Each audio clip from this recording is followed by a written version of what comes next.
ensejou o tema em debate hoje, né, que foi a infecção do presidente da República pelo novo coronavírus. Lembrando que a Covid-19 é uma doença para a qual ainda não existe vacina disponível, nem tratamento cientificamente comprovado. E que o presidente ele pertence a grupo de risco, né, pelo fato de ser uma pessoa idosa e por ter sequelas físicas decorrentes do grave atentado contra a sua vida nas eleições de 2018.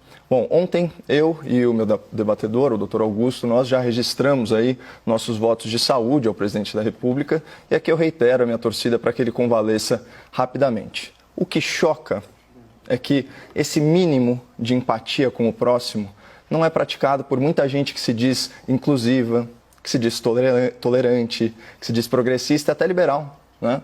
Ontem, diante da incerteza sobre o resultado do teste feito pelo presidente, a esgotosfera da internet subiu aquela hashtag #ForçaCovid, numa torcida mórbida, explícita ou velada pela morte do presidente. Não é de hoje, né, que a rede mundial de computadores se tornou, por assim dizer, o repositório de insatisfações pessoais de gente muito frustrada com a sua própria realidade. E nesse sentido eu vejo o Twitter, por exemplo, muito mais como uma terapia em grupo do que como uma rede social. Mas para uma empresa que viola a liberdade de expressão de seus usuários mais críticos, que censura postagens arbitrariamente e se diz tão preocupada com os tais discursos de ódio, não é estranho que conteúdos desejando a morte de alguém sejam mantidos e ainda promovidos na plataforma? Só um parênteses. Vocês conseguem imaginar o que aconteceria se cidadãos que apoiam o governo publicassem postagens em redes sociais desejando explicitamente a morte dos ministros do STF por Covid? Seria certamente considerado um ataque antidemocrático às instituições. E ai de quem mencionasse os ministros Alexandre de Moraes ou Dias Toffoli. Essa pessoa seria investigada no inquérito ilegal das fake news, seria surpreendida por uma busca e apreensão injustificável, seria enquadrada na Lei de Segurança Nacional, acabaria presa preventivamente e os seus advogados nem teriam acesso aos autos do processo. Mas incitar o ódio contra o presidente da República, desejando a sua morte por escrito, aí pode. Mas enfim, deixemos aí a esquerda e os radicais de centro com o seu ódio do bem, engajados aí nessa corrente virtual pela morte de um homem cujo único crime, até o momento, é pensar diferente deles. No fundo, sim, sua grande maioria, os participantes desse movimento Força Covid são inocentes úteis, né, tocados aí como gado pelo berrante da internet, que, diga-se de passagem, funciona em qualquer pastagem ideológica. O que realmente preocupa não são as manifestações das pessoas, são as manifestações do assim chamado quarto poder, a mídia. Né, parafraseando aqui Roosevelt, hoje, 7 de julho de 2020, é uma data que viverá na infâmia para o jornalismo brasileiro. O Grupo Folha, controlador do jornal de maior circulação e do site noticioso com mais audiência no país, publicou um artigo vergonhoso intitulado "Por que torço para que Bolsonaro morra?". Eu vou repetir: por que torço para que Bolsonaro morra?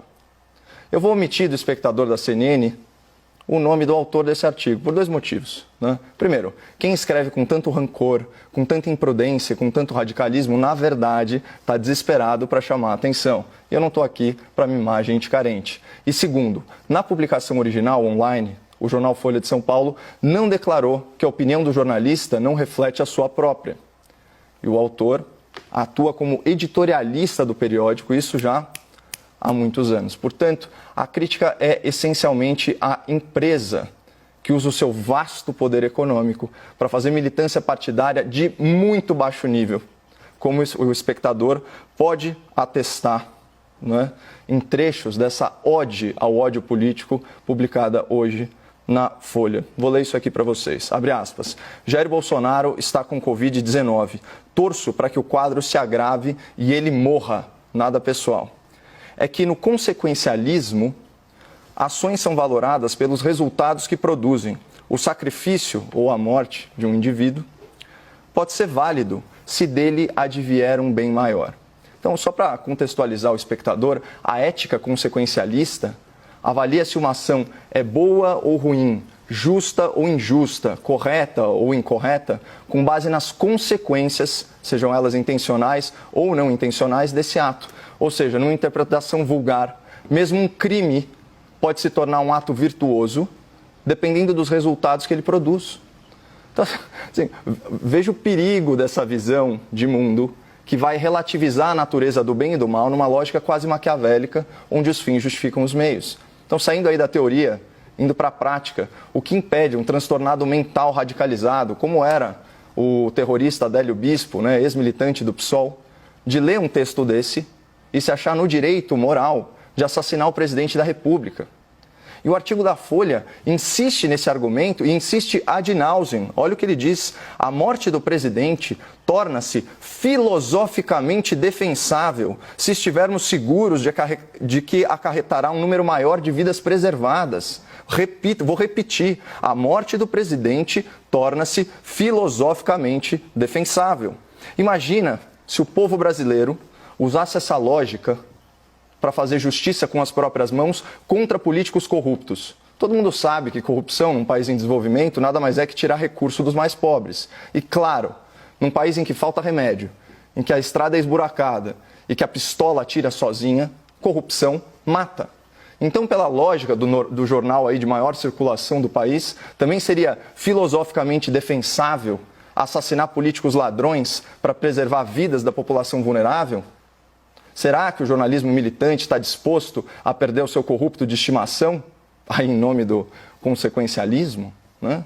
Então, esse artigo incita o ódio político e presta um desserviço à democracia e ao debate público, calcado em ideias defensáveis, em ideias construtivas. Publicação da Folha é uma vergonha para a imprensa nacional e tinha que ser matéria nas faculdades de jornalismo como exemplo de falta de imparcialidade, falta de prudência e acima de tudo, falta de ética. Ao longo do debate, nós vamos discorrer aqui, eu e o doutor Augusto, sobre erros e acertos do governo na condução da pandemia. E certamente, né, doutor, nós vamos divergir bastante, mas sem torcer pela morte um do outro. Isso seria e é